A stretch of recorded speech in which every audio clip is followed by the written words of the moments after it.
उपनल कर्मचारियों को मिले स्वास्थ्य सुरक्षा और स्थायित्व का लाभ। संगठन की सरकार से मांग।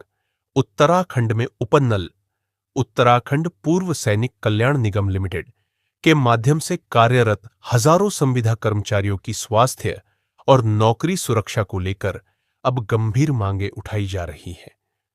उत्तराखंड विद्युत संविदा कर्मचारी संगठन ने राज्य सरकार से अपील की है कि उपनल और स्वयं सहायता समूहों के तहत कार्यरत कर्मचारियों को कर्मचारी राज्य बीमा ईएसआई की सुविधा से बाहर किए जाने के बाद उन्हें गोल्डन कार्ड, अटल आयुष्मान योजना और 50 लाख रुपए तक का स्वास्थ्य बीमा उपलब्ध कराया जाए।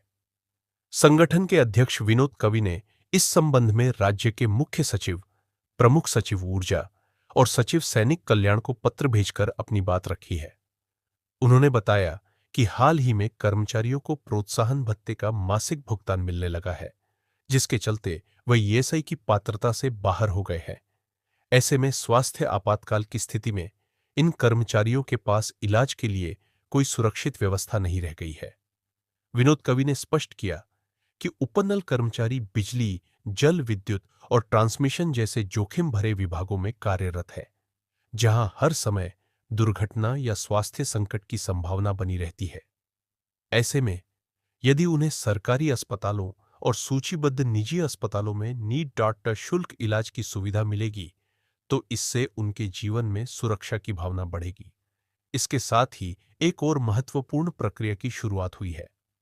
उत्तराखंड सरकार ने उपनल के माध्यम से विभिन्न विभागों में तैनात कर्मचारियों के स्थायीकरण की दिशा में कदम बढ़ा दिए हैं। शासन ने सभी विभागों से उपनल कर्मियों का विस्तृत डाटा मांगा है, जिसमें कर्मचारियों को 3 श्रेणियों में वर्गीकृत किया गया है: अकुशल, कुशल और उच्च कुशल।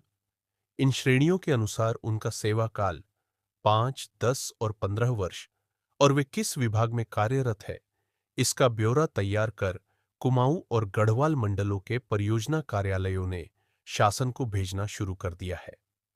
मुख्यमंत्री पुष्कर सिंह धामी पहले ही उपनल कर्मियों के स्थायित्व को लेकर सार्वजनिक मंचों पर आश्वासन दे चुके हैं।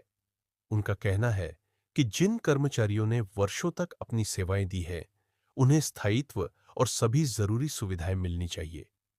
इसी दिशा में सरकार ने गंभीरता से कदम उठाते हुए दस्तावेजी प्रक्रिया शुरू की है।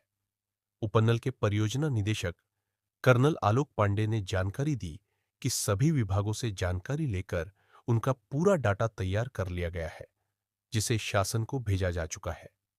इससे प्रदेश के 25,000 से अधिक उपनल कर्मियों को उनके अधिकार मिलने की दिशा में एक ठोस पहल मानी जा रही है।